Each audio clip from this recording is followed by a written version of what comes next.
Hello everyone, আবারও একটা mini ব্লগে তোমাদের সকলকে স্বাগত। আজ হচ্ছে 29 তারিখ, আর 29 তারিখ মানে আমাদের এখানে ভোট। যদি এমনটা হতো যে ভোট হবে বলে বাড়ির মেয়েদের বা বউদের রান্নাবান্না কাজকর্ম সবটাই আর কি না করতে হতো, তাহলে কেমন হতো বলো তো? আমার তো মনে হয় খুব ভালো হতো। এই যে রোদে গরমে এত কষ্ট করে রান্না বান্না করে তারপরে আবার ভোটের লাইনে গিয়ে গরমে রোদে দাঁড়িয়ে ভোট দিতে হবে, এটা কিন্তু কম কষ্টের ব্যাপার না।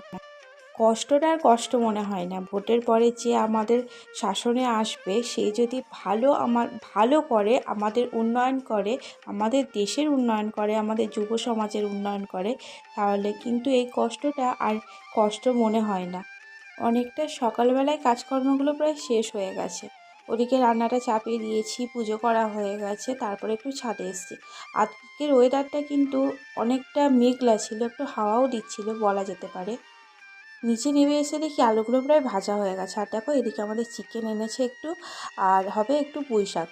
তো চিকেনটা আমাদের বেশি একটু খাওয়া হয়ে যাচ্ছে, কেন বলো তো? মেয়ের জন্য। মেয়ে না দুদিন পর পরই খুব বায়না করে যে আজকে একটু মাংস আনো, একটু মাংস আনো। খুব বাচ্চা তো, তাই ওর ইচ্ছা করে যে প্রতিদিন একটু ভালো মন্দ কিছু খাওয়ার।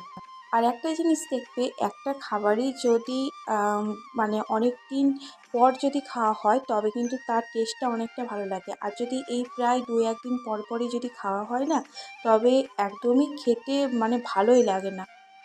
আমাদের এই বৈশাখ মাস পড়তে পড়তে অনেকবারই মাংস খাওয়া হয়ে গেল, তো তেমনভাবে সত্যি বলছি খেতেও ভালো লাগছে না। যাই হোক, পুঁই শাকের তরকারিটা কিন্তু নামিয়ে ফেলেছি। দেখো এখানে মাংস আছে, মাংসগুলোকে আমি একটুখানি ভেজে নেব। যতবার আমি রান্না করি মাংসগুলো এভাবে ভেজেই করি। আর যখন মটন রান্না করব তখন আমি মশলাটাকে মাখিয়ে আধা ঘন্টা রেখে তারপরে আমি রান্না করি। এতে মাংসের টেস্টটা না অনেক গুণ বেড়ে যায়। চলো রান্না করতে করতে ভোট দিতে যাওয়ার অভিজ্ঞতাটা তোমাদের সাথে শেয়ার করি। তো ভোট সত্যি বলতে খুব সুন্দর হয়েছে। হয়তো কেন্দ্রীয় বাহিনী এতটা ভাবে কড়া নজরদারির মধ্যে মানে রেখেছিল বলে ভোটটা আজকে প্রত্যেকটা বুথে কম বেশি কিন্তু সুন্দর হয়েছে। সত্যি বলতে অন্যবারের তুলনায় এবারে অশান্তি ঝামেলা অনেকটা কম হয়েছে। বুথ দখলের চেষ্টা তো মোটেও হয়নি, কারণ এখানে পারবে না তারা। যাই হোক, আমাদের বুথে কিন্তু সুষ্ঠু সুন্দরভাবে ভোটটা কমপ্লিট হয়েছে। চলো এবার যেটা বলতে গিয়েছিলাম, তো আমি খুব একটা বাড়ি থেকে বেরোই না। তোমরা আমার ভিডিওতে দেখো যেটুকুনি সময় বাড়ির মধ্যেই কাজকর্ম করি সেগুলোই তোমাদের সাথে শেয়ার করি। আর যখন বাইরে বেরিয়েছি, বুথের কাছে গিয়েছি, ভোট দেওয়ার পরে একটু বসেছিলাম। তো ওখানে অনেক মানুষ আমার পরিচিত বা আমাকে চেনে না, আমি তাদেরকে চিনি হয়তো, এরকম অনেক পরিচিত মানুষ থাকে না, সেরকম কিছু মানুষের সঙ্গে আর কি কথা বলছিলাম।